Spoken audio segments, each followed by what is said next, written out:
Boulevard, the Strip, the hills.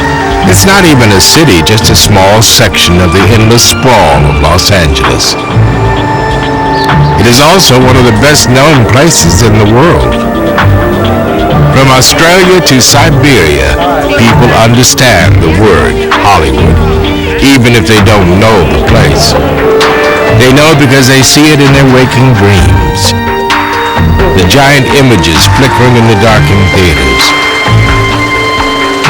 The movies bring billions of dollars into Hollywood. Money lines the streets with exclusive clubs, fabulous hotels, and expensive shops. But the movies make more than money. They make stars. Hollywood Boulevard bears the imprints of these giants. A reminder of their beauty, their glamour, and their power. The first stars were born in the silent era, the teens and 20s, when Hollywood was little more than orange groves, dirt roads, and bars. Within a few years, the city was filled with swank hotels, speakeasies, and sprawling mansions, built by men and women who created an art form, a city, and a legend. But Hollywood isn't just a place where stars are born. It is also where they die. On February 2nd of 1922, one of Hollywood's biggest directors was found dead, a bullet hole in the side. The list of suspects was longer than the list of credits on a feature film, and included some of the era's top stars. Before it was all over, the world would learn that in the magical world of Hollywood, appearances can be very deceiving indeed. To think about it was like a movie. It's a very unique community. The last place you'd expect a murder. I knew that someday somebody was going to hurt him, and I knew it was going to go down like that. One of the hardest cases to solve is where one person hires someone else to kill him.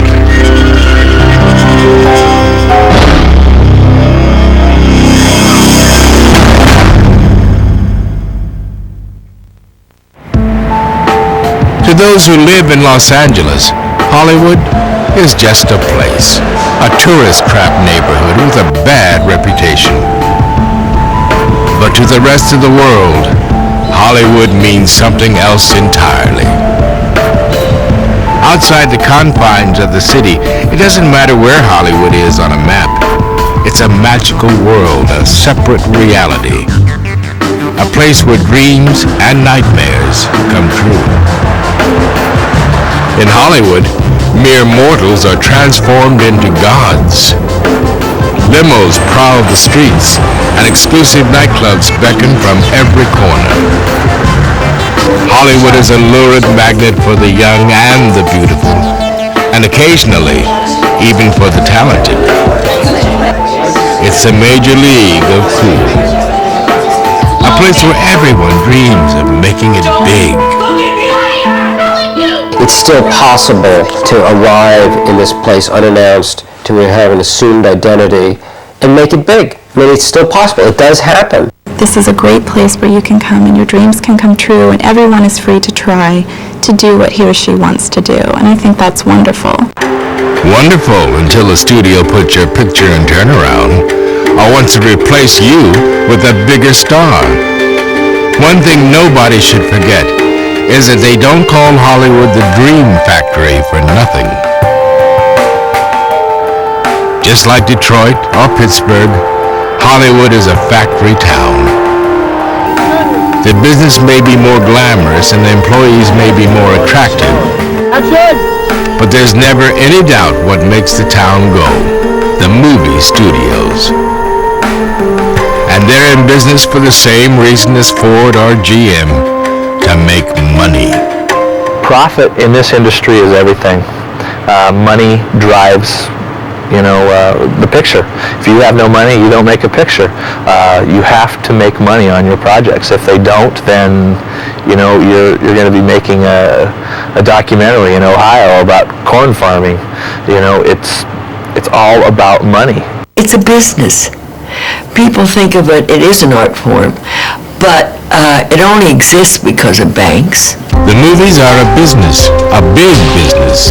Hidden behind the high stucco walls of the studios, the entire world's entertainment diet is carefully planned. Inside enormous sound stages, those plans become reality, or what passes for reality in the through-the-looking-glass world of Hollywood. It's no surprise that in a place where the front of a building is often all there is, image is everything. Who you seem to be is much more important than who you are. If you're driving down Sunset Boulevard, a lot of plastic surgery going on. A lot of people looking at each other, not because they want to look at other people, but they want to make sure someone's checking them out. Image is everything. Just drive down the street looking at the beauty supply places, the hairstylists, they make a fortune out here. Guys like me, wearing powder makeup on their face for interviews. This is ridiculous, but I do it. Image is everything. It goes to what you drive, what you wear, where you work, and how you present yourself, and who you're with, and who your friends are. Unfortunately, that's what Hollywood's about. Though Hollywood itself may seem unreal, the influence it has on the rest of the country is very real. Of course, it's the bad things that get the good press. They get scrutinized over every little detail. You really tear them apart if they're cheating on their wife or if they're gay or whatever. I don't think it's right, but once you become famous, you lose those rights. You belong to the public. Hollywood has been providing material for the tabloid press pretty much since there was a Hollywood. Wherever there were movies being made, there was never a shortage of scandal, divorce, drug abuse, adultery, or even murder. The movie business started in New York, but it didn't stay there long. The city was too expensive, the laws too strict, and the weather too lousy. So in 1913, a couple of fledgling filmmakers named Jesse Lasky and Cecil B. DeMille went in search of sunshine, cheap rent, and crooked cops. A promised land of filmmaking. They found them all in a town called Hollywood. Though if it weren't for some bad weather in Arizona, Hollywood might have been called Flagstaff. Filming was made strictly in New York, but Jesse Lasky and Cecil B. DeMille decided to take a train out to Flagstaff, Arizona to shoot a Western. They end up passing on Flagstaff due to the weather and stop off in this sleepy little pueblo called Hollywood. And they make the film The Squaw Man. It brings in over $250,000, and it was like the gold rush all over again. Everyone and their brother that had any access to film equipment came out to Hollywood to try to repeat Lasky and DeMille's success, and a town was born. Hollywood didn't stay a baby for long.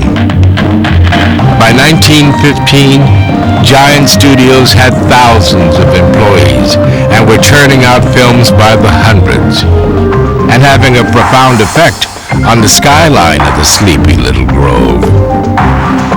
You would see sets that D.W. Griffith built for the film Intolerance. These sets stood about 250 feet tall. They were of the Babylon sets. The elephant motifs on the top of these colossal walls were maybe 40 feet high. And in a way, it was D.W. Griffith and the Intolerance sets that put Hollywood on the map, you might say, worldwide, for being I would say, the mecca of the motion picture at this time. It was a mecca that was growing fast. With the growth of the movies came movie stars. Men and women who made thousands, sometimes hundreds of thousands of dollars prancing around in front of the camera. With all that money burning a hole in their pockets, actors like to cut loose. Hollywood was a partying town, at least among the film set. The movies were silent and the country was dry, but the music never stopped, and the drinks flowed like water through Tinseltown's palm-covered hills. By the late teens, the partying and the appearance of loose morals were starting to make the studios nervous. They had a big investment in their stars, an investment they weren't about to see squandered. As Hollywood grew and films got more and more attention from the public, keeping a lid on the lifestyles of Hollywood's rich and famous would become a full-time battle. A battle with incredibly high stakes. A battle that in 1922 would have a real body count.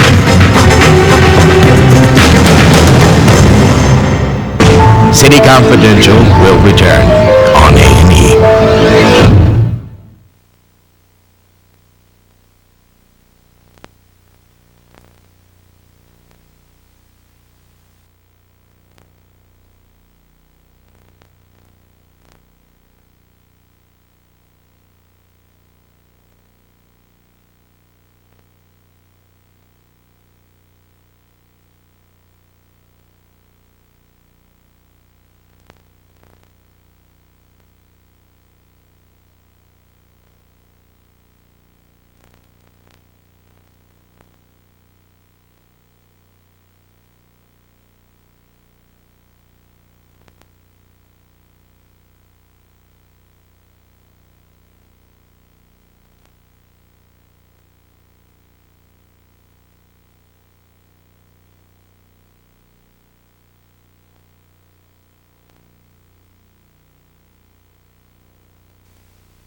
We now return to City Confidential on A&E.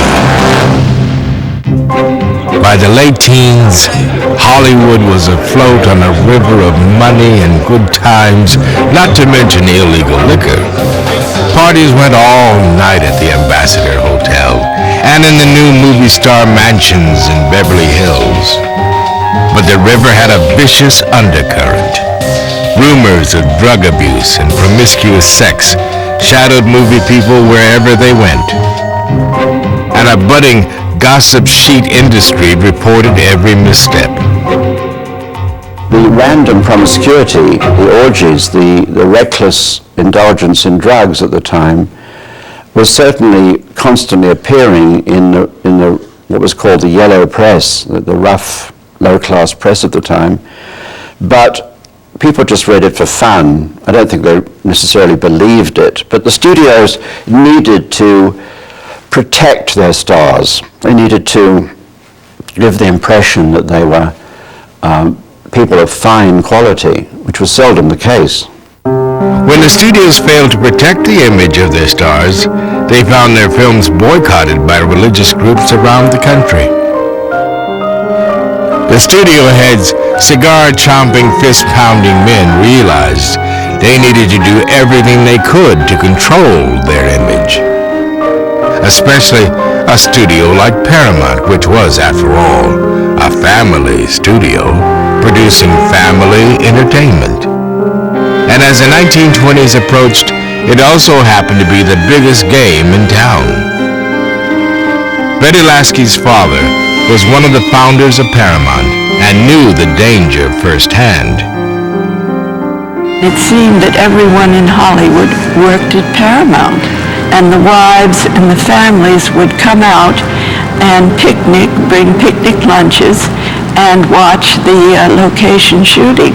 And they would help select the titles for the films. It was very much family-oriented. To protect the image they created, the studio heads deployed armies of publicists to smooth over or completely fabricate a star's public persona. Some ran charm schools. Some ran reform schools. No matter the method, stars were made to behave, at least in public. Your image is what sold theater tickets, both on the screen and off.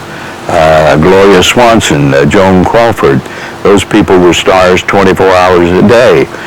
DeMille and those guys told them, when you go out, I don't care if you're delivering the garbage, if you're taking the garbage out back, you're to be dressed. and they would put on white gloves and all that stuff. Image was everything in those days. But not every problem with the star could be solved with white gloves and good press. For more serious infractions, studio heads relied on something they had in abundance: money. The stars were the children of the studios, and children could be bad sometimes. And the studios had to bail out their bad children, and $200 in a plain brown envelope often went a long way to shushing up some bad behavior. The studios bought off everyone in Hollywood, from reporters to beat cops to the DA. Rumor had it there were more cops on the studio payrolls than actors and directors. A studio certainly protected you in those days, and they were father figures, no doubt about that. And of course the Los Angeles Police Department, the district attorney, and others like him, they were very protective of movie people. The studios had enormous interest and influence in keeping all of their players, directors, on the straight and narrow. The system worked. No big stars ever got caught with a glove box full of cocaine or an underage girl in the back seat. Which is not to say those kinds of things never happened. But the cops kept quiet and counted their money, and the studio publicity machines cranked up and kept the newspaper hounds at bay. What the studio heads feared more than anything was a scandal too big to hide under a neat pile of money. A scandal that could threaten to ruin their fledgling empires. A scandal they couldn't hide. A scandal with a corpse. The overriding concern about image made director William Desmond Taylor a huge favorite among the studio heads. Taylor was clean-cut, good-looking, educated, and artistic. His films were tasteful, and their conservative bent made them popular with religious groups and moral societies. And as far as anyone knew, his personal life was as tidy as his image. He kept his dark secrets very well hidden. Taylor was born William Dean Tanner in Carlow, Ireland in 1872. At the age of 18, he came to the U.S. and settled in New York City. His dream was to become an actor. It wasn't an easy dream to achieve. For years, Taylor toiled in New York's theatrical scene. He got parts, but they were small, and the paychecks were even smaller. In 1908, Taylor left New York behind and went west to seek his fortune. In 1912, he founded in a dusty town called Hollywood. It was around December 1912 when Taylor first came to Southern California to work in the motion picture industry. He got a job for the Thomas Ince Film Company in Santa Monica. The situation at that time was that pretty much any actor who had stage experience could get a job in the movies. The year William Desmond Taylor arrived in Hollywood was a busy one. 1912 was the year the Keystone Cops debuted in Hoffmeyer's Legacy. D.W. Griffith released the first gangster film called The Musketeers of Pig Alley. Like most everyone in Hollywood, Taylor struggled. But with his New York acting credits and his good looks, Taylor was able to fight his way onto the screen. In 1914, Taylor landed the starring role in Captain Alvarez, and his life changed forever. The film was a huge hit, the most popular of the year. Suddenly, Taylor was the most popular actor in Hollywood. He quickly parlayed his fame into a job as a director for Paramount.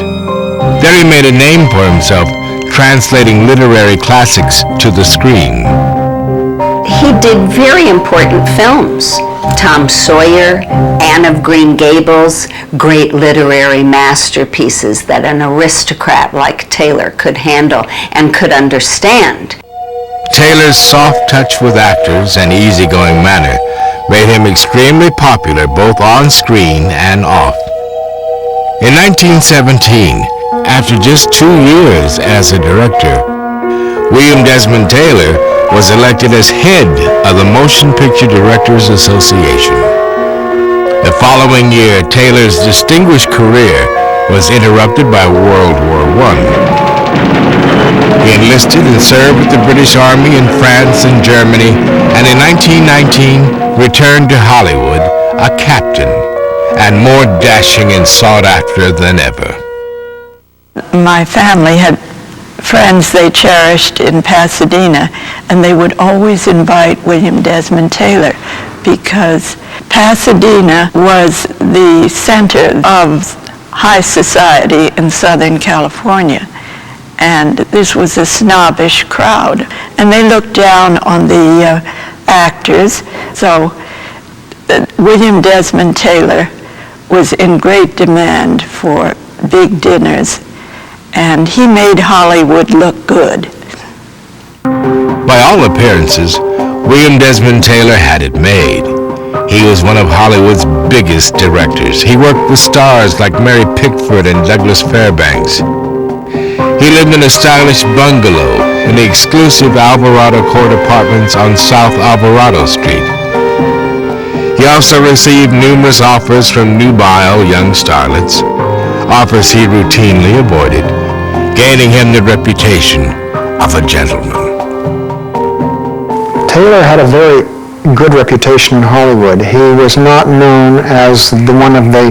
There was a certain class of directors that liked to go to wild parties and would take advantage of their position, but Taylor was always known as quiet, reserved, dignified, cultured, and he was always a person looked up to. Taylor was single. Young women were quite wild about him. He had a lot of men friends as well.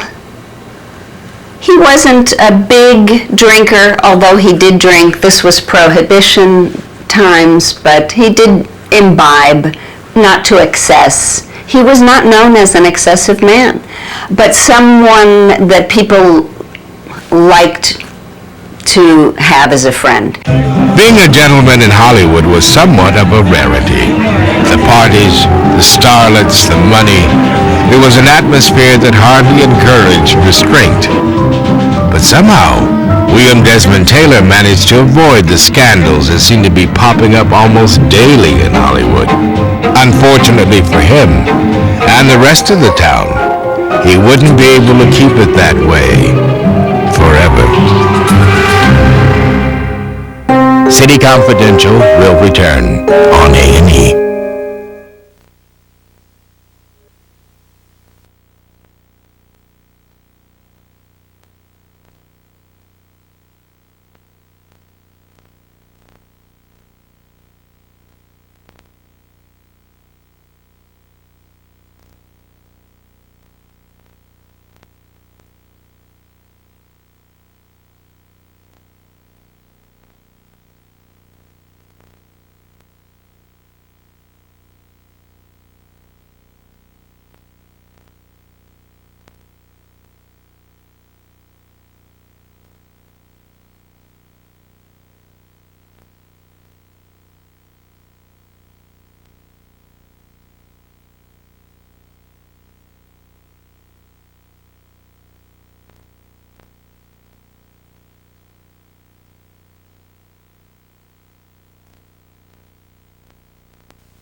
We now return to City Confidential on A&E. Hollywood has always attracted adventurers, those who prefer life a little closer to the edge. One of them was Mabel Normand. Like William Desmond Taylor, Mabel Normand had come to Hollywood in the days when you were more likely to stumble across a cattle drive than a film shoot. Mabel was born in New York in 1892. the daughter of a seamstress. In 1910, on the advice of a friend, she moved into the city and took a job as a bit player at the Biograph Film Company. Mabel loved the work and displayed a great talent for silent film comedy. She also had a knack for knowing which way to jump. In 1912, she realized that the future of movies lay in the West and boarded the train for Hollywood. That same year, Mabel started her first Keystone Films production. The movie was called The Water Nymph, and it proved to be a big hit. A star was born. A star who had a gift for comedy, but not much in the way of financial sense. It's a great story that's often told about her, how she just signed a new deal with a production company and she hadn't been cashing her paychecks, and the producer was extremely concerned. The producer was fearful that she had already made another deal with a different company, and so, he showed up and he sat down with her and he said, "Listen, Mabel, if there's anything I can do, anything we can do, as it turned out, she hadn't been cashing her paychecks because she didn't know what a check was, and all the checks that, were being kept in a box in her closet, and she didn't realize that was the equivalent of cash." Mabel soon became one of the most popular and well-paid stars in Hollywood. Among her eventual co-stars was a hefty comedian named Roscoe Fatty Arbuckle. The Fatty and Mabel comedies were a huge success for Keystone, as well as Norman and Arbuckle. In 1915, Motion Picture Magazine took a poll, and Mabel was voted Best Female Comedian. It was around that time that she met William Desmond Taylor. The two stars quickly struck up a friendship. According to Mabel Norman, they first really met. They were at a dinner somewhere, and they were seated next to each other. Whoever had arranged the seating had seated them next to each other, and they didn't really care for what the other people were talking about, and they just began talking to each other and really seemed to hit it off. Over the years, Norman and Taylor's friendship deepened. They spent a lot of time at each other's homes, exchanged books, talked about art and drama, things outside the usual Hollywood gossip. The reasons Mabel Norman would be attracted to William Desmond Taylor are many. Here was a man who wasn't interested in her body, who wasn't interested in using her star power. He was a star himself. He wasn't interested in having an affair with her. This was something new to Mabel. Of course, there were rumors that the two were having an affair, or perhaps secretly engaged, but nothing ever came of it. And Taylor's reputation as a gentleman was so strong that he easily deflected any scandalous talk. Scandalous talk, though, seemed to cling to Norman just as easily as it slid off of Taylor. Rumors and innuendo in Hollywood were as prevalent as bungalows and speakeasies. But some of the rumors about Mabel Norman were true, particularly the ones about her fondness for alcohol, cocaine, and opium. Eventually, the rumors, as well as frequent illnesses and erratic behavior on the set, became a serious problem. It was a problem that threatened not only Norman's career, but the reputation of Paramount Pictures, where she was under contract. Paramount boss Jesse Lasky was not about to let an out-of-control comedian disrupt his empire, no matter how famous or beloved she was.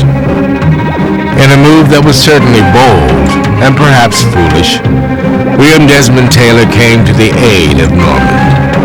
He pleaded with the studio to give her a chance, arranged to get her in rehab, even tried to pitch movies with her as a star. Finally, Taylor headed up a commission to fight drug abuse in Hollywood.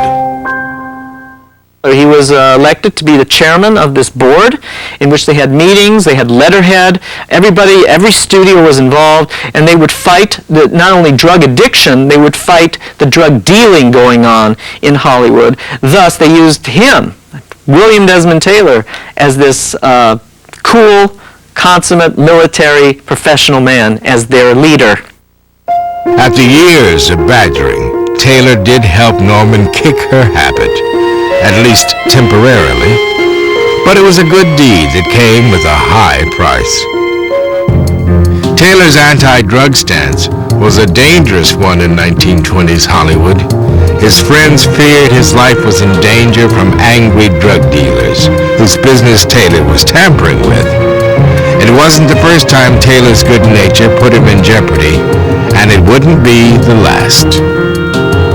In 1921, a fellow soldier named Edward Sands arrived in Hollywood. Down on his luck, the soldier threw himself on Taylor's mercy. Unable to turn Sands away, Taylor hired him on as a houseman. Edward Sands rewarded him by stealing a few $1,000s worth of jewelry and forging another $5,000 worth of checks, then disappearing. In December of 1921, there was a burglary of Taylor's home where some of Taylor's jewelry was stolen.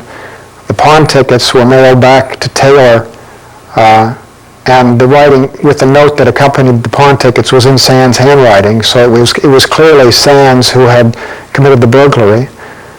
And he had also stolen Taylor's gold-tipped cigarettes. And a few weeks after that, Taylor found some of the cigarettes on his doorstep that were smoked, so he knew that the person that Sands had returned yet again. So Sands appears to have been stalking Taylor. The police never arrested anyone, nor spotted any suspicious characters, but neither William Desmond Taylor nor the rest of Hollywood had heard the last of Edward Sands. Hollywood was full of characters like Edward Sands. To swindlers and chiselers, con men and con women, the movie world was as inviting as a wide-open wallet. And no one was more enticed than Charlotte Shelby. Charlotte Shelby had dreamed of being an actress since she was a girl in Shreveport, Louisiana. The problem was that Charlotte's acting talents couldn't get her a part in a dinner theater production, let alone in Hollywood. About the only card Charlotte had to play was her daughter, Mary Miles Minter. Mary had the charm, she had the innocence, she had that look, she had that very photogenic appeal. Charlotte was determined to make Mary a star, no matter what the cost. Though probably not even Charlotte realized just how steep the price would be. Making Mary a star meant taking her to Hollywood, which Charlotte did in 1916. Mary was an instant hit. With her golden curls and innocent face, it was generally accepted that Mary Miles was the next Mary Pickford. In 1919, she signed with Adolph Zukor for one of the Paramount subsidiary companies, and it was at that point that she was really made a big star. They really gave her her superstar billing. Star billing meant big bucks, and Charlotte Shelby kept as close tabs on her little superstar as Jesse Lasky kept on his box office receipts, and for the same reason. As long as Mary remained under Charlotte's care, Charlotte remained in the black. She was especially protective of her young daughter's innocence, or at least the appearance of it.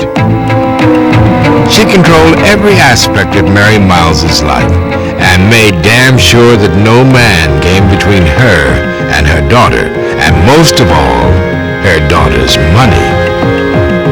Mother took deep resentment at anyone who was attracted to young Mary. One of her favorite ploys was to take out a very large hat pin in the days that ladies had hats and plunge it, or try to plunge it into the nearest victim's eye. And there are several instances where, like a Gronguignol play, she'd take this large threatening hat pin and pounce at people. Other times she would find a paper knife on a desk when people opened letters with paper knives. Nice days they had then. And she would try to plunge it into an unsuspecting chest. So she was a holy terror in Hollywood. When an unfortunate B-list director named James Kirkwood secretly arranged to wed Mary, Charlotte chased him off the altar with a .38 pistol. In the spring of 1920, little Mary was cast as a heroine in a movie called Nurse Marjorie. The director of the picture was William Desmond Taylor. It was their third collaboration of the year, and it was a big hit. By then, Mary was in the throes of a major crush on her director. She was deeply and ferociously in love with Taylor, and she got nothing from him except a peck on the cheek. She wanted, obviously, to have a physical affair. She was barely 20, at the height of their friendship, if you can call it that, and her life was tortured by the thought that he might be possibly not interested in her at all. Despite Taylor's rejection of Mary, Charlotte suspected more than a working relationship between her daughter and the handsome director. She gave Taylor the same treatment she had given James Kirkwood. One night Mary was out with her car, had not come home. Charlotte Shelby became very worried, thought that maybe she had gone over to Taylor's. So she got her secretary and her chauffeur and had them drive over to Taylor's home. And Charlotte Shelby had her gun with her at this point. And Shelby went up to Taylor saying that she was looking for Mary. Taylor eventually convinced her that Mary wasn't there, and Shelby left without incident. Charlotte's mothering instinct didn't stop her from letting her daughter act in Taylor's films, though. The two worked well together, and their films were very successful. But the Taylor-Mentor matchup would soon come back to haunt the studio and all of Hollywood for a long, long time. City Confidential will return on A&E.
We now return to City Confidential on A&E. By the early 1920s, Hollywood was releasing over 60 movies a month.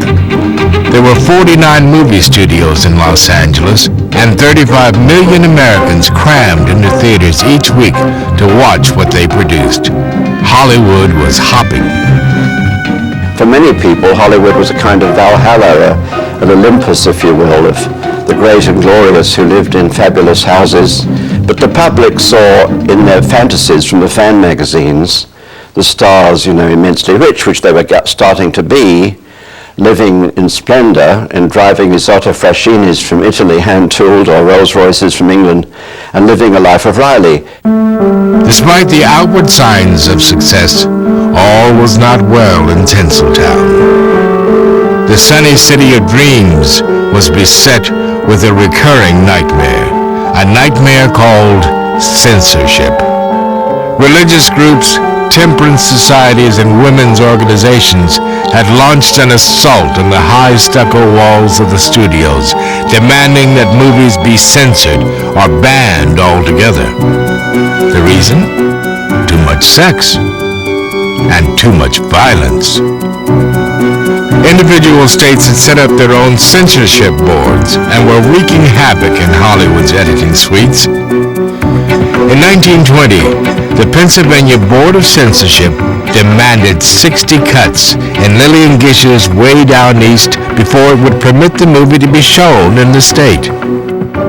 This was a time of the rise of the Daughters of the American Revolution, the women's clubs that ruled all of the different towns and could have a film taken off, and they did frequently have films taken off if they were considered morally questionable. Even more than just a very light mouth kiss was considered iniquitous, sinful. The women's clubs could actually have wrecked Hollywood. They could have refused to allow any Paramount picture, and Paramount was the leading studio at that time, to appear. It wasn't just the pictures themselves that had come under fire. It was the behavior of the entire industry. The Hollywood scandal sheets were filled with sensational accusations, alcohol and drug use, adultery, divorce, and the ultimate taboo, homosexuality. But because the rumors were almost never backed up with any actual evidence, they were hard to take seriously. Then in 1920, a Ziegfeld's Follies sweetheart named Olive Thomas committed suicide. The investigation uncovered heroin abuse, adultery, and divorce. Worse yet, Olive was Mary Pickford's sister-in-law. The papers had a field day. The public was disgusted. And they were appalled by stories in the press of all kinds of mischief going on in Hollywood, mysterious meetings at night, drug entrepôts, peddling drugs through the studios, stars found dead in a bathtub, this kind of thing, which of course kept the tabloids as busy as their equivalent, say, the National Enquirer would today. And when another young starlet turned up dead less than a year later, Hollywood found itself in the midst of a genuine firestorm. Her name was Virginia Rapet, and her death was unremarkable except for one thing. She was allegedly raped and murdered at a party celebrating the new $3 million contract Paramount had signed with Fatty Arbuckle. Rumors swirled that the party had degenerated into an orgy with Arbuckle as a master of ceremonies. Led by the sensationalist Hearst papers, Arbuckle was accused not just of murder and rape, but of all kinds of other depravities. I remember the Fatty Arbuckle incident because my mother wouldn't let me read the papers those days after it was reported and so forth. And I remember thinking that Fatty Arbuckle was a bad man. The rest of the country agreed. In Connecticut, women vigilantes tore down a movie screen that was showing an Arbuckle film. In Wyoming, cowboys shot up a screen showing an Arbuckle short. If there was one defining moment in which the big Hollywood producers realized what a tenuous thread existed in the movie business, it was the Fatty Arbuckle debacle. There in a period of a few days, they witnessed how someone at the height of the star power, could plummet, just literally overnight. The LAPD finally got involved. In response more to the public outcry than the evidence, Arbuckle was arrested and charged with first-degree murder. The Arbuckle trial went on for quite a long time with almost daily news. It's very similar to the trials we have today. I mean, the O.J. Simpson trial was covered every second. Matter of fact, they opened up saying, before we say, do you give any other news? This is the O.J. Simpson news. This happens. In those days, it was a similar kind of a thing. This was the lead story at the time. There was nothing else as big as this. The battle lines between Hollywood and those who wanted to destroy it were clearly drawn. In the eyes of its accusers, Hollywood was a breeding ground of loose morals, drug abuse, and violence that couldn't possibly get any worse. But on February 2nd, 1922, it would get worse. A lot worse. City Confidential will return on A&E.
We now return to City Confidential on A&E. William Desmond Taylor spent the first month of 1922 engaged in his new pastime, defending Hollywood and the movie industry against its moral critics.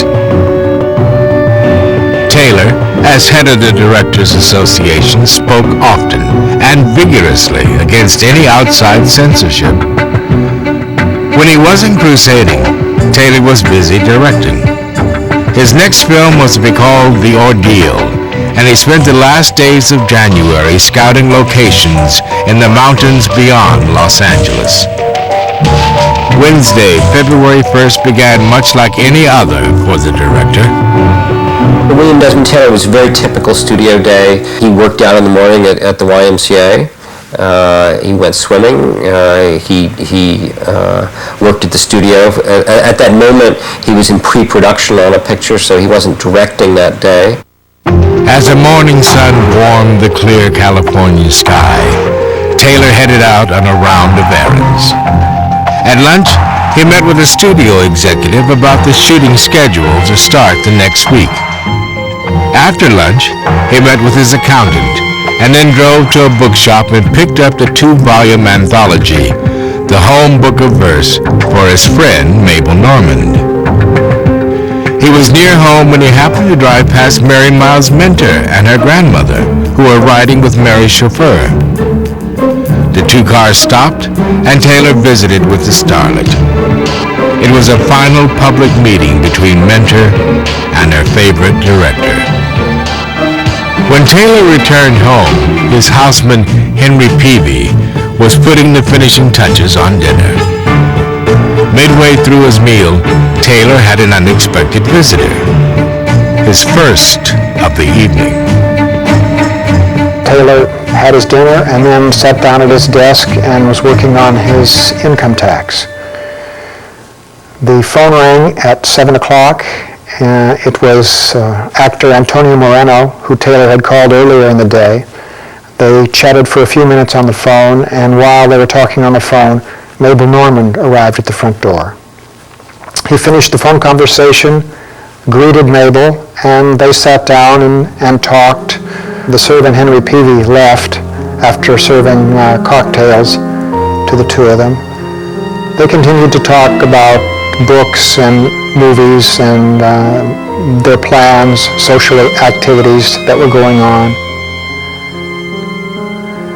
Then Taylor walked Mabel Normand to her car.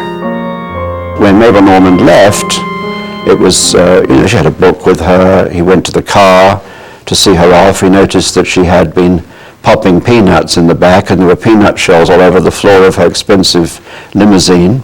And there were some jokes about her reading the Police Gazette, which was not a very elevated publication. And there was really nothing in it of any note at all. The departure was warm. Two old friends saying goodnight. But for Taylor, and for those close to him, the night was going to be anything but good.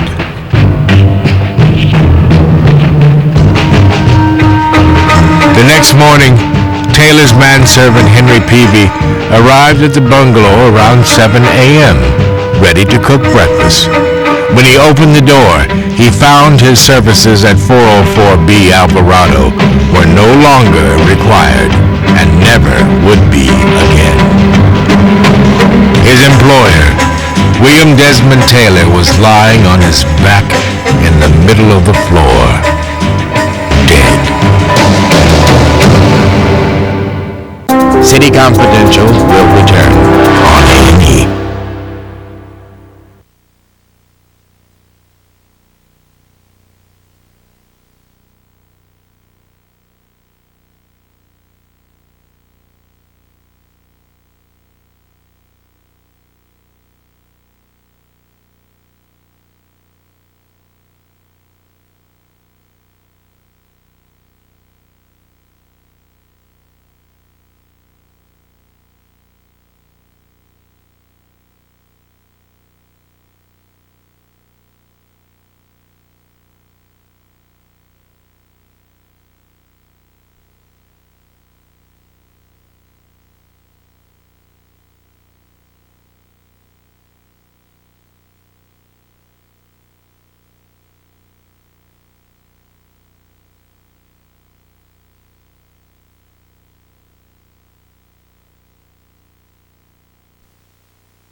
We now return to City Confidential on A&E.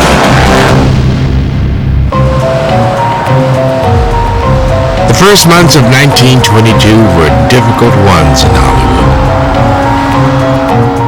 Across the country, religious groups, temperance societies, and women's organizations were joining together in an effort to censor films.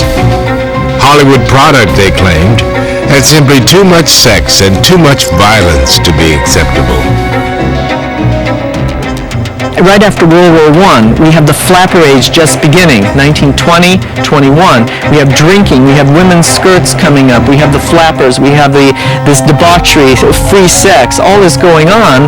There were the other groups that came out of the woodwork and saying, oh my God, you can't show this on the screen. I mean, it's going to influence our children, blah, blah, blah. So they came out. So all these groups came out all at once, practically, all attacking the film industry. Hollywood had to clean up its act, otherwise it would have been ruined. The studios would have been ruined because at one point in the East, I think in Massachusetts, there were 100 censorship boards being formed.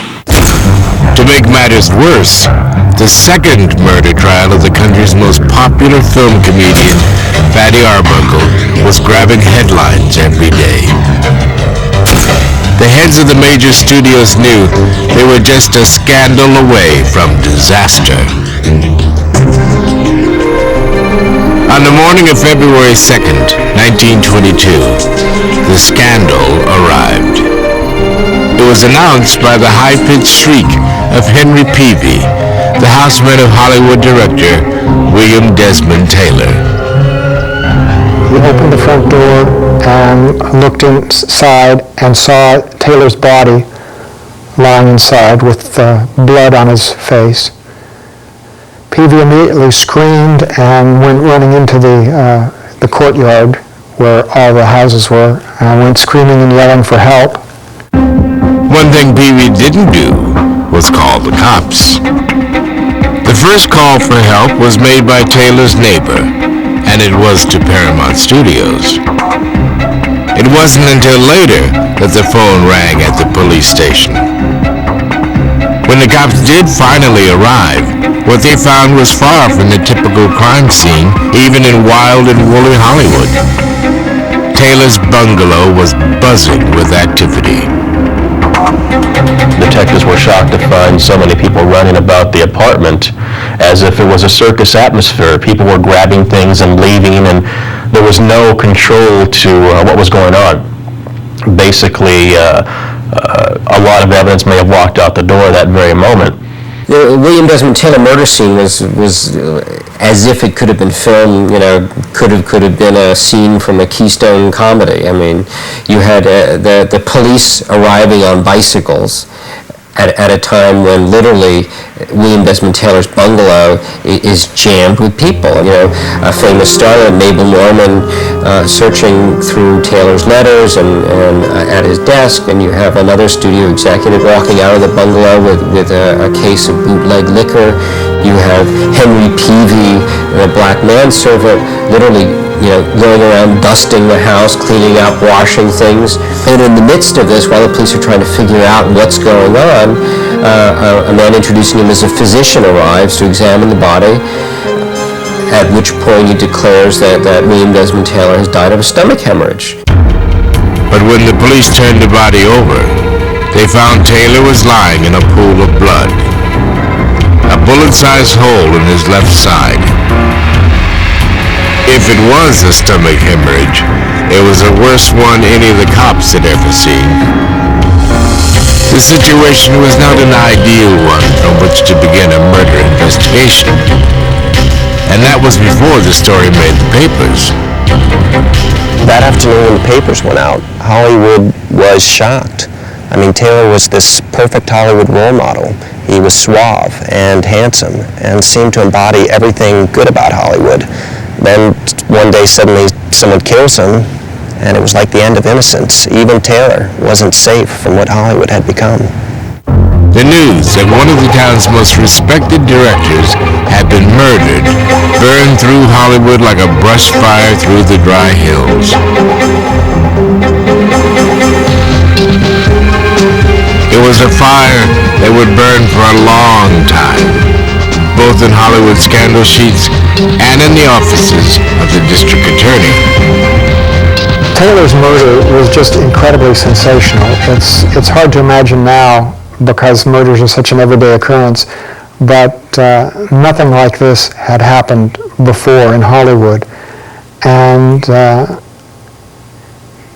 with this taking place while the Arbuckle scandal was in progress, everyone was just mortified. To those who had worked with Taylor, and there were many, his death was a terrible tragedy.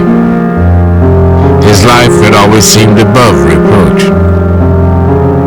The reaction among the Hollywood people was absolute shock and sadness that someone like this, who was representing them in the best light, would be murdered, of all things killed, not just dying of a heart attack, but actually murdered, which plays into the hands of many people that were against Hollywood and against the film industry and their moral, quote, values. Mabel Norman took the news especially hard. Taylor had been her friend and confidant, and one of the only people in Hollywood she could trust. She had been the last to see him, and according to newspaper reports, he had been shot dead less than 10 minutes after she left. But Norman's initial sadness was just the beginning of the pain Taylor's death would cause her. The murder had the entire industry, from giant studios like Paramount to the smallest downtown theaters, shaking in their expensive shoes. It was a crisis. It ended up with the film industry being absolutely paranoid that their whole livelihood would be threatened by outside forces that would say, let's shut up the whole film industry altogether because there's too much death and too much low moral values going on. That's what they were scared of. The men who ran the town, the studio heads and top executives, knew their business was going to take a hit over the bizarre murder. But even they couldn't have imagined the havoc Taylor's murder would spread. Investigate the Taylor case at www.ane.com.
City Confidential on A&E.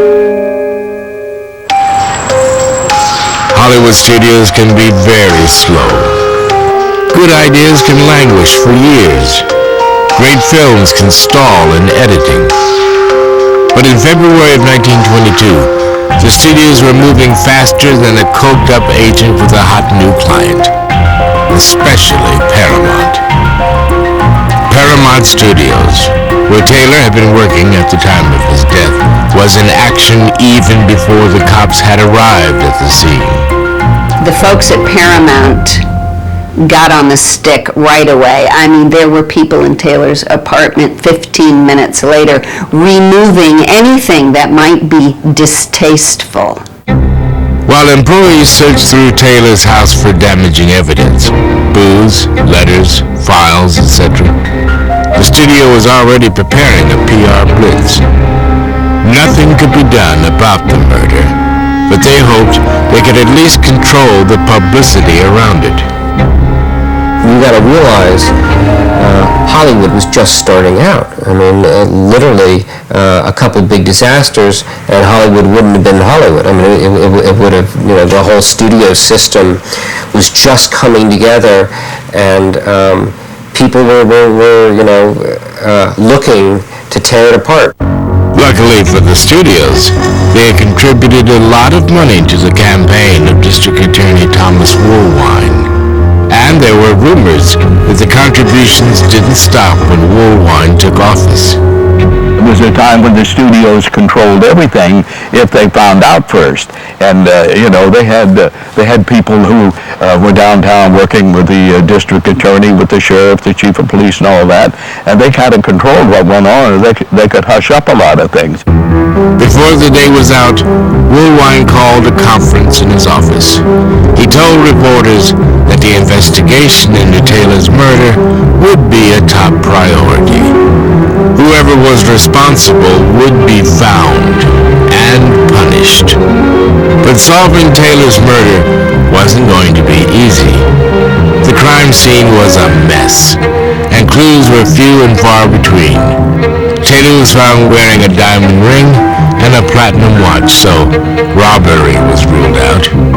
About the only evidence they had to go on were 3 blonde hairs on Taylor's jacket, a woman's nightgown in the closet, and a body with a bullet hole in it.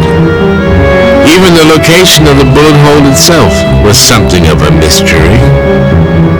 It was found that the bullet hole in the jacket and the vest would not align when the arms were at the side, that it was only when the left arm was raised that the jacket was pulled up that the holes would align. So that indicates that Taylor's left arm was raised at the time the shot was fired. Taylor's neighbor, Faith McLean, claimed that she heard a loud bang, either a backfire or a gunshot at about 7:45. The sound drew her to the window. Faith McLean heard the shot. Her maid heard the shot. People in the courtyard heard the shot. They thought it was a car backfiring. They all said if I'd heard 2 shots or 3 shots, I would have been out the door. Well, Faith and her maid both looked out the door when they heard that one shot. And what does Faith McLean see but someone leaving Taylor's bungalow? A man in an overcoat and a muffler pulled up around his face and a cap pulled down over his head. That was all the cops needed to go on. They were very quickly convinced that Taylor had been murdered by his former houseman, Edward Sands. It was a theory backed up by other witnesses. Sands was positively identified as having been downtown on January 31st, so he was in Los Angeles around that time.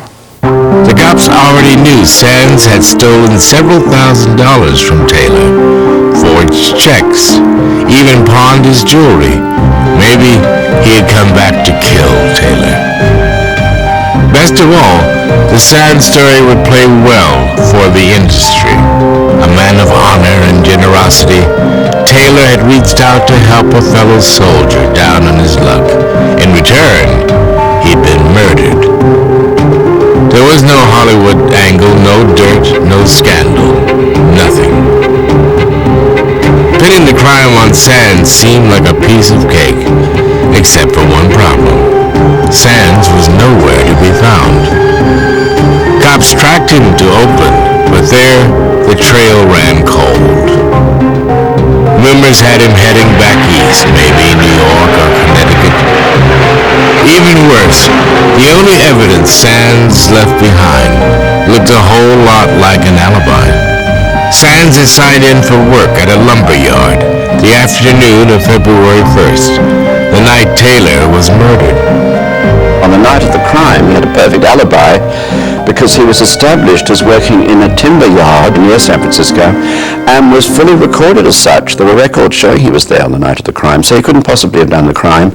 The DA didn't flinch. As far as he was concerned, it was Sands who had killed Taylor, and the LAPD wasn't going to rest until they caught him. The studios loved the Sands story, but the scandal press hated it.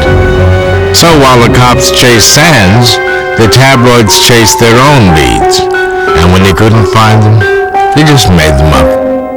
If nothing, no information was coming from the police or from the studio itself, the media didn't hesitate to speculate or to spread unsubstantiated rumors which they themselves invented. One theory held that Taylor, who was known to be popular with the ladies, had been killed by a spurned lover. Another paper claimed Taylor had been killed by a jealous husband or boyfriend. The juiciest theory put Taylor in the center of a Hollywood cult that revolved around opium, cocaine, and weird sex. Every paper had their favorite theory or three. A sensational story that explained how Taylor died, but more importantly, how he and the rest of Hollywood lived. It was bad enough when a big star like Fatty Arbuckle was accused of rape and murder, and now this thing exploded into love cults and hopheads and every kind of scandal that you could imagine.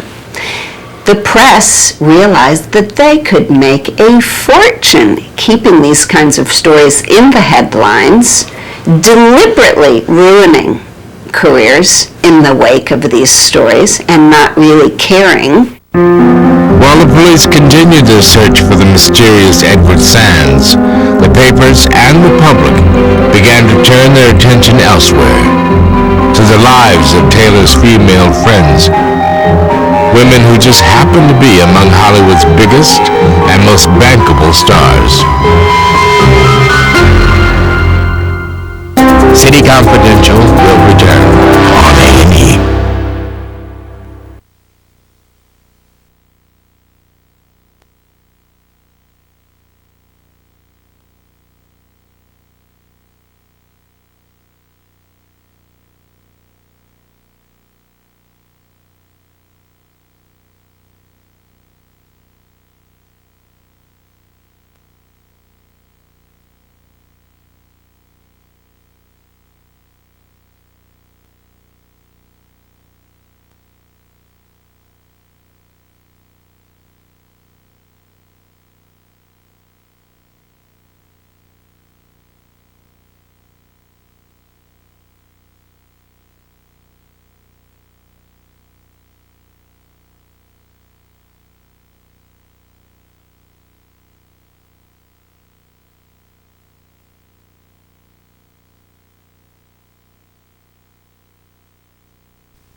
We now return to City Confidential on A&E. In the 1920s, Hollywood was a kind of town where people built extra closets just to hide the skeletons, not to mention the illegal liquor and drugs. And nobody in the business wanted those closets opened, particularly not during a murder investigation. But in February of 1922, closets all over town were being opened as as police and the press search for the person who murdered William Desmond Taylor. On February 4th, 2 days after Taylor's body was discovered, an official inquest was held in downtown Los Angeles. Gathered inside the Hall of Justice were Paramount executives and several well-known Hollywood stars, including Mabel Normand and Mary Miles Minter. The DA made it clear that none of those called were suspects. They were only called to provide information that might help solve Hollywood's biggest crime. But the DA's claims didn't stop the rumors. Rumors that quickly became front-page news across the country. Edward Sands may have been the only official suspect, but after the inquest, Mabel Normand became the favorite of the scandal press. Mabel had been at William Desmond Taylor's bungalow the night before. She may have been the very last person to have seen him alive, and the press wanted this story. In interview after interview, Normand denied being romantically involved with Taylor, denied being engaged to him, denied having anything to do with his murder. But the denials only fueled the rumor mill. The case against Normand was circumstantial at best. The police had letters from her to Taylor, and a nightgown that could have been hers. The only substance to the Normand story was that she was the last person to see Taylor alive. The rest was nothing but innuendo. The press, meanwhile, was focusing on anyone they could find. The press had rumors that it was someone who was romantically interested in Mabel Normand, may have seen Taylor with Mabel, had become jealous. Some reports had Normand killing Taylor herself. Others claimed that Taylor died because of his opposition to drug dealers who supplied Normand. Though the studios worked hard to control the damage from the investigation, they did little to help Normand. As far as they were concerned, she was tainted and expendable. Being linked to a sensational murder case definitely didn't help Mabel's career. She had already developed a reputation with the studios as being out of control and difficult. And with her connections to Taylor, she was practically blacklisted by the studios, by the public, and by a lot of her friends in Hollywood. It was actually really horrible. That there was no evidence to support any of the rumors behind Normand's involvement didn't seem to matter at all.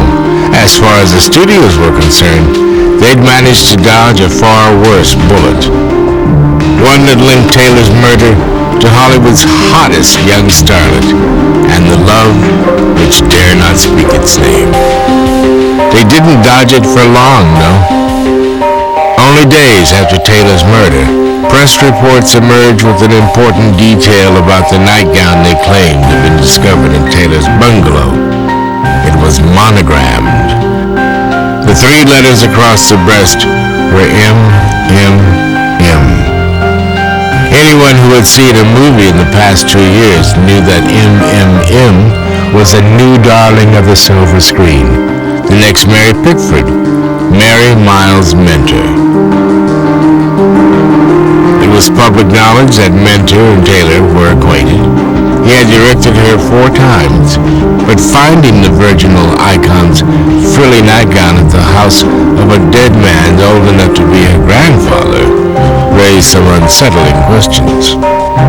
This was too much for the public to handle. Minter's image in Hollywood was this innocent, virginal young girl. Suddenly everyone finds out she's sleeping with the director, practically 3 times her age, and it was devastating for her career. In the wake of Taylor's murder, the long golden curls that catapulted Mary to stardom began to drag her down into infamy. There were 3 blonde hairs, which investigation found came from Mary Miles Minter, which were found under the collar of Taylor's jacket. and it was reported that his jacket was cleaned, was brushed by Peavy daily, so which indicated that Mary Miles Minter had had close contact with Taylor on the day that he was killed. The DA's office was also said to possess love letters from Minter to Taylor, letters that revealed a more mature side to the innocent young starlet. Once again, the DA issued announcements claiming that Minter was not a suspect and not under investigation. Once again, it didn't matter. The Minter story sent the press into a frenzy. Insiders had known for months that Mary Miles was throwing herself at Taylor. It wasn't much of a stretch to imagine that Mary Miles, having been finally and terribly rejected by Taylor, killed him in a jealous rage. Or maybe even by accident. If she shot him during an embrace, it would certainly explain the strange angle of the shot and the powder burns on Taylor's coat. It had to be someone close enough to be in a close embrace, and short enough that she was no more than 5'1", which was her height. So the angle of the bullet indicates that the killer was no more than 5'1", and the burn marks on the coat and vest indicate that, in fact, he was killed at point-blank range. The Minter story didn't play that well inside Hollywood, though. Those who knew Minter didn't believe that she'd killed one of the only people in Hollywood she truly trusted, even if he did reject her sexual advances. On the sound stages and studio backlots, the more likely story was that Taylor was killed not for rejecting Mary Miles, but for accepting her. While Taylor murder theories multiplied like extras at an open call, the cops still only had one official suspect, Edward Sands, and the DA did everything in his power to make sure it stayed that way. Every time detectives became close to finding evidence, they were pulled off the case and put in another direction by Woolwine. Well, you're going in the wrong direction, was what they were told. They were never given specific reasons. They were told, well, I don't like the way your direction of the investigation's going. Let's look at it this way. And essentially, you had to obey what the district attorney told you.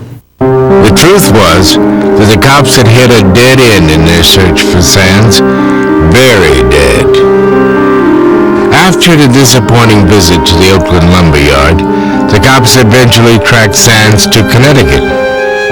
Unfortunately, Sands was unfit to stand trial. He was dead of natural causes. Sands' death was a secret the DA kept, not just from the press, but from his own investigators. Woolwine was insistent on having people look for Edward Sands. There was a manhunt across the nation for this man who was dead, because Woolwine said this was the person, but Woolwine knew he was dead. While the DA's office chased corpses, talk in Hollywood had taken another direction, a more maternal one. It was common knowledge that Mary Miles Minter's mother, Charlotte Shelby, was incredibly protective of her daughter and intent on controlling every aspect of her life, particularly her sex life, and with good reason.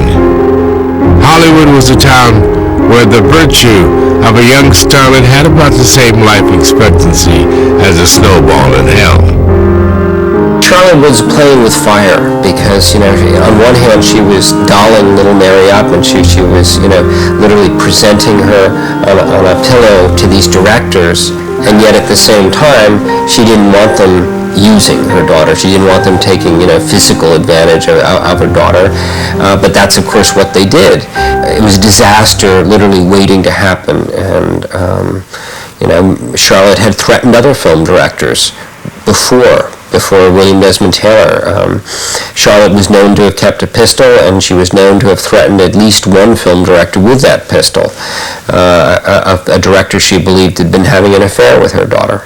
The rumor was that the same thing had happened to Taylor, with one small difference. this time Shelby pulled the trigger. If Taylor really was going to wed Mary, then Charlotte wouldn't just lose her daughter, she'd lose her $1 million meal ticket. Who else hated William Desmond Taylor? No one in town hated him, except Charlotte Shelby. He was a danger to her. He was going to kill her golden goose. She was notoriously overprotective of Mary, especially with Taylor. Mary was deeply in love with Taylor, and this horrified Shelby. People on the studio lot had seen her yelling at Taylor, threatening to kill him if he didn't end his relationship with her daughter. Maybe she was worried about Mary's image. Perhaps she was afraid that if they got married, she would have no control over Mary's life anymore. But in spite of the fact that she owned a .38 caliber pistol, the same caliber that killed Taylor, a history of violence, and a good reason to want him dead, Shelby was never an official suspect. Which was just fine as far as the studios and Charlotte were concerned. Of course, in Hollywood, image has always been more important than reality. In the early 20s, it was so important that sometimes it was hard to remember there even was a reality. The reality in the Taylor case was that Taylor had a secret. A secret that everyone in Hollywood, from the studios to the DA to Taylor's friends, wanted him to keep in his grave. It was a secret that undercut almost every theory about the case, but if made public, would create a scandal so big, it could bring down the entire industry. City Confidential will return on A&E.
We now return to City Confidential on A&E.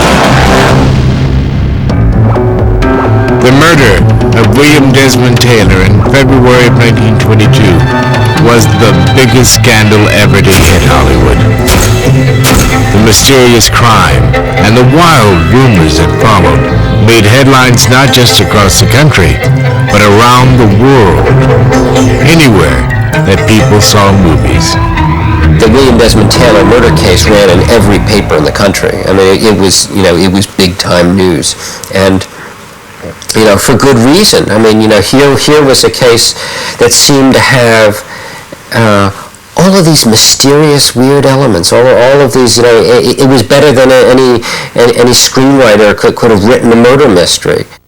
The media took the story and ran with it. The Taylor murder was on the front page of every paper in America, not for 1 or 2 days, but every day for weeks.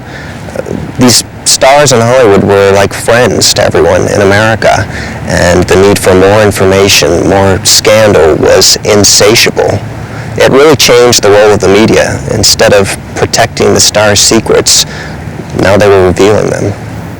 As the media searched for scandal, the stars tried desperately to avoid it.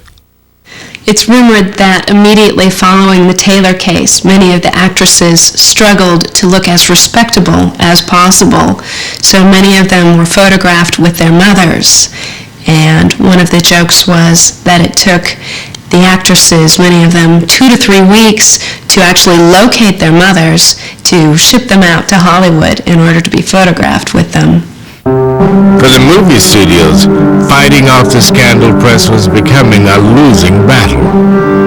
But what they needed to avoid at all costs was a repeat of the Fatty Arbuckle disaster. The studio wanted Taylor's murder not be taken as another slur against the movie industry. They also probably didn't want another Arbuckle-type trial that would drag on for months and months and keep the case in the headlines. I mean, once this thing had happened, okay, now let's get it out of the headlines as soon as possible. The one thing that would keep Taylor's murder in the headlines was a trial, especially a trial against a wealthy young starlet or her mother. Because the truth was that Taylor had about as much interest in a sexual relationship with Mabel Norman or Mary Miles Minter as a silent film director for the music of a brass band. William Desmond Taylor was gay. In 1922, this was ultimate taboo. Alcoholism, drug addiction, adultery, even rape and murder were considered more benign. Homosexuality was a crime beyond imagining. A crime that even the crudest scandal sheets wouldn't print unless it came out in a trial. There's no way such a thing would ever have been made public. The press would never mention such a thing unless there were a trial a la Oscar Wilde. And it was simply not discussed. It was not a subject that would be on anybody's... It might be privately discussed, although in very limited circles. Most of society wouldn't even mention the dread word gay or homosexual, because the word gay didn't exist then. Taylor's upstanding character, his military service, his good manners, and his good looks had made him an ideal spokesman for Hollywood. If the rest of the country learned the truth about Taylor, it could ruin the entire industry. To protect itself, Hollywood took defensive action. With the Arbuckle case and the Taylor murder both in the press, Hollywood was forced to bow to the pressure of morals groups, or at least appear to. Hollywood scandals rocked the nation.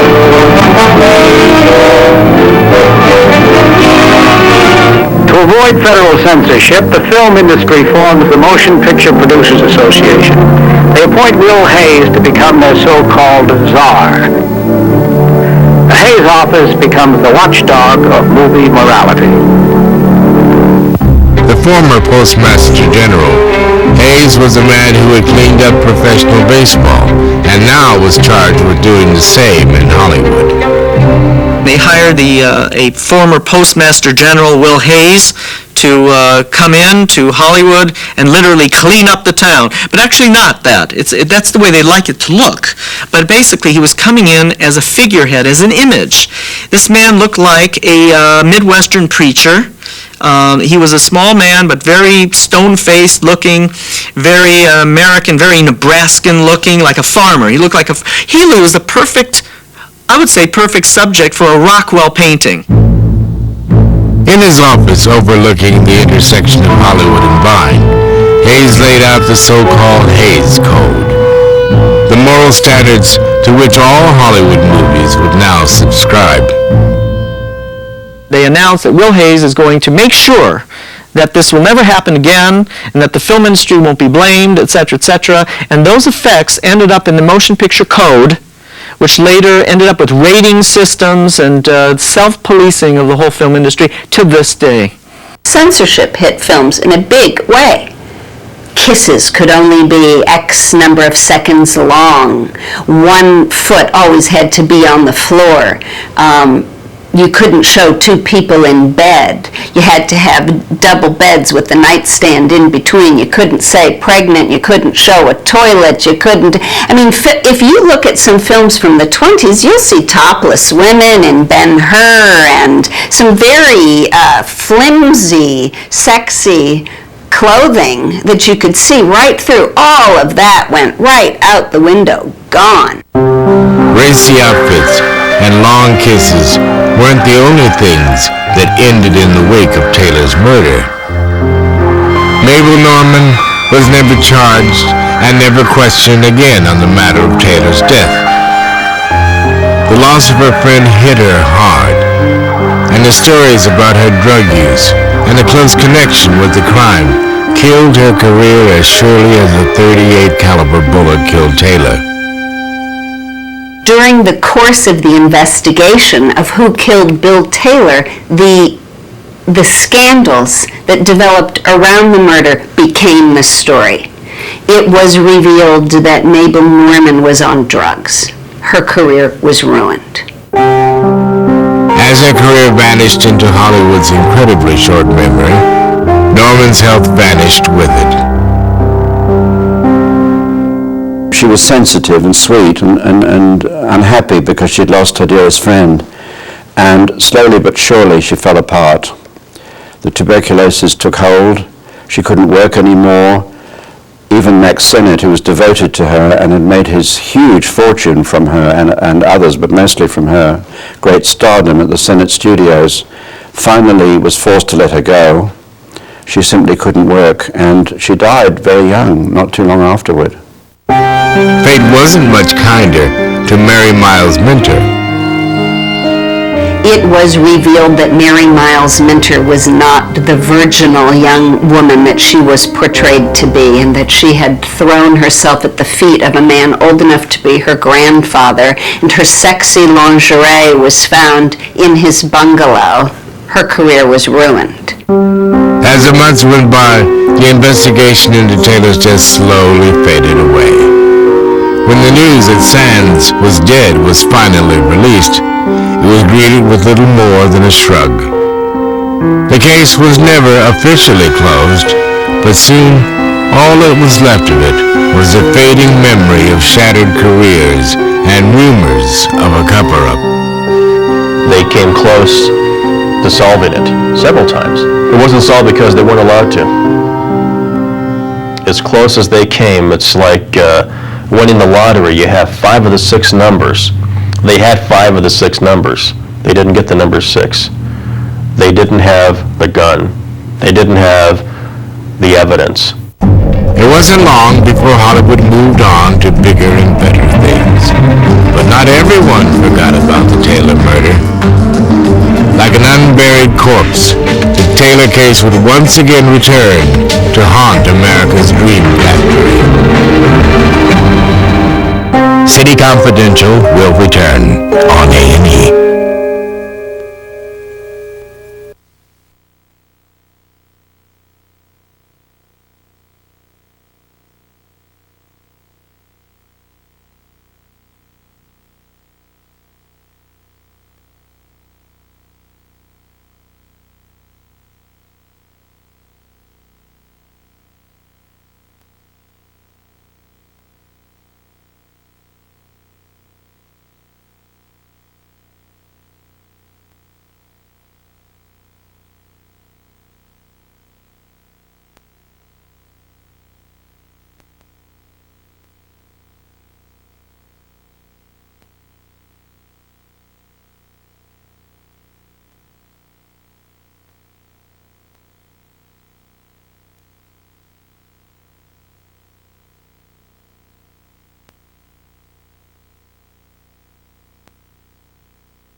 We now return to City Confidential on A&E.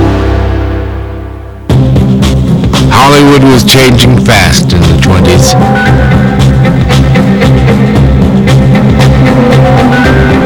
The murder of William Desmond Taylor had led to a new level of censorship called the Hays Code. But the big change in Hollywood was technology. In 1927, Al Jolson, in blackface, wowed audiences with singing. Singing they could actually hear.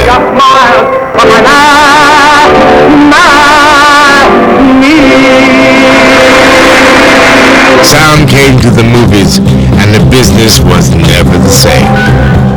Suddenly, a pretty face wasn't enough. Actors had to be able to speak. So they opened their big mouths, and out came talk. Talk, talk. Look at them in the front offices, the masterminds. They took the idols and smashed them. The Fairbankses, the Gilberts, the Valentinos. In a single moment, Hollywood's constellation of stars fell out of the sky. John Gilbert, one of the biggest stars of silent films, saw his career go down in flames because, despite his seductive smile, he had the squeaky voice of a schoolgirl. You wouldn't be so cruel, knowing how much I want you. For the stars themselves, it meant having to retrain themselves, having to work with dialogue coaches, having to work to minimize accents, and for some stars it meant the end of their careers. Sound didn't just overthrow a generation of stars, it changed the way Hollywood partied. In the days before sound, there were no lines to learn, almost no preparation required for actors at all. Now, actors had to study, and directors had to rehearse. Parties all night, every night, were a thing of the past. In the early days, they could go out and do a lot of wild things at night because the lighting wasn't too good, and they could look bad, and it still wasn't going to hurt them because they were using that sunlight coming in or the daylight from outside on the open air studios. They had no lines to learn, so they could stay up. What really quieted Hollywood down was the sound movies, when they had to go home and learn dialogue, and then they got the good lighting. Then they had to get their sleep. But before that, I guess it was a pretty wild town. Woo, I like that.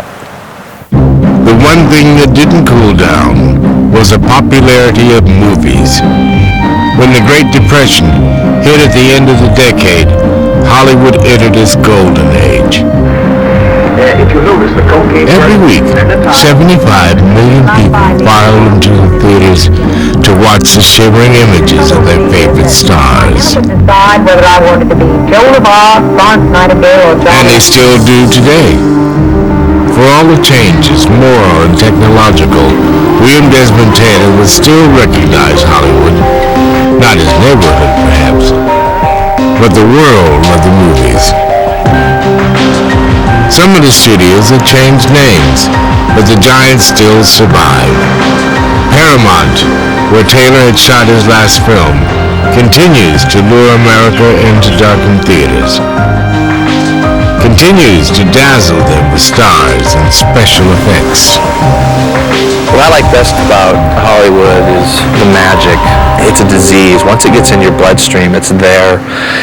You eat, breathe, and sleep it. I've being able to meet boyhood heroes, people that you've always wanted to see and be around. It's great. It's a great opportunity, and to be able to visually touch someone with a movie, or if it's a TV series or whatever it might be, is a huge feat, and it's a great honor. You become immortal in the essence of you've actually made something, and it will always be here indefinitely. It's an honor that people will do anything for. Change their names, their faces. Hollywood is still a place of double lives, hidden pasts, and hidden passions. A world where who you are matters not at all, and who you appear to be means everything. You start worrying about your weight, and you start, beyond being healthy about it, you start really agonizing about, I need to work out, I need to lose weight, and I need to be this, and I need to be that, and this person is this, and I think it's a very dangerous thing, and that Hollywood in a lot of ways is all about image, and I think there's not a lot of surface or not a lot of depth beneath that. It's still a town where America, indeed the whole world, turns for scandal. From William Desmond Taylor to O.J. Simpson, from Mabel Normand to Robert Downey Jr. Of course, today's scandals are minor league compared to the wild days of the Roaring '20s, especially to the still mysterious murder of William Desmond Taylor. It has been nearly 80 years since the director's body was found dead on the floor of his bungalow. 80 years of rumor, innuendo, allegation, and investigation. And after 80 years, the elements of the crime the stars, the mysterious man, the drugs, the letters, and the nightgown continue to haunt and fascinate an eager public. People are fascinated by the glamour of it. First of all, you have two beautiful stars, Mabel Normand, who's still a name to be remembered, Mary Miles Minter less so, but not forgotten. You have a then famous, charismatic, handsome film director. The ingredients are irresistible and still are today. Today, the Taylor murder has become a cultural phenomenon. With numerous websites, a slew of new books, not to mention television shows, the crime is receiving almost as much scrutiny now as it did when the blood on Taylor's floor was still fresh. There's this sense that there's another piece of the story out there, another confession, a diary, a set of documents hidden by the LAPD that will come to life at some point, and there will be finally a conclusion to the story. And I think that's one of the things that draws people in, is the sense that although it's unsolved now, someday that final piece will fall into place. It seems that everyone who has studied the baffling case has a different take on who exactly killed Taylor, why they may have done it, and how they got away with it. I think Charlotte arrived and she had her pistol and she went running in there and she says, well, now you're getting just what you deserve. And I think she shot him. And that person is unquestionably Mary Miles Minter. I think that Charlotte Shelby killed William Desmond Taylor. The evidence against both Sands and Shelby is substantial. The coincidence that the murder bullet just happens to be the same type of bullet as from the Shelby's gun is very strong. And the fact that Sands had been stalking Taylor, that's also very strong. So both of them are very strong suspects, but I think that the killer was probably someone else. Officially, the case is still open, but to most, the murder of William Desmond Taylor has become the stuff of legend. A Hollywood mystery without a Hollywood ending.